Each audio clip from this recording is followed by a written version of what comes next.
السلام علیکم ورحمۃ اللہ وبرکاتہ۔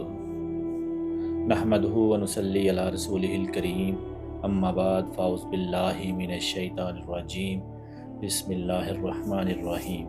وہ ایک سجدہ جسے تو گرا سمجھتا ہے، ہزاروں سجدوں سے دیتا ہے آدمی کو نجات۔ معزز سامعین، اسلام ہمیں اپنے قول و فعل میں خالص اللہ کی بندگی کا سبق دیتا ہے۔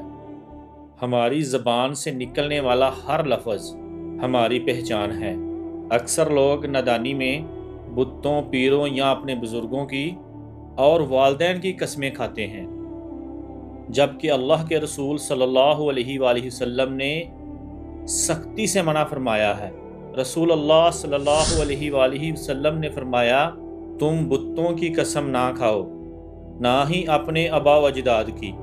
قرآن مجید میں اللہ رب العزت فرماتا ہے، اللہ تمہاری لغو بے مقصد قسموں پر تمہارا مواخذہ نہیں فرماتا، لیکن ان قسموں پر گرفت فرماتا ہے جو تم پختہ ارادوں سے کھاتے ہو۔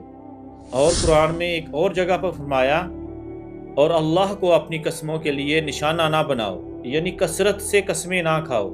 حدیث شریف میں آتا ہے، رسول اللہ صلی اللہ علیہ وآلہ وسلم نے حضرت عمر رضی اللہ تعالیٰ عنہ کو اپنے باپ دادا کی قسم کھاتے ہوئے سنا تو فرمایا، خبردار، اللہ تمہیں تمہارے باپ دادا کی قسمیں کھانے کے لیے منع کرتا ہے۔ اور ایک جگہ پہ فرمایا، جو قسم کھانا چاہے وہ اللہ کی قسم کھائے یا پھر خاموش رہے۔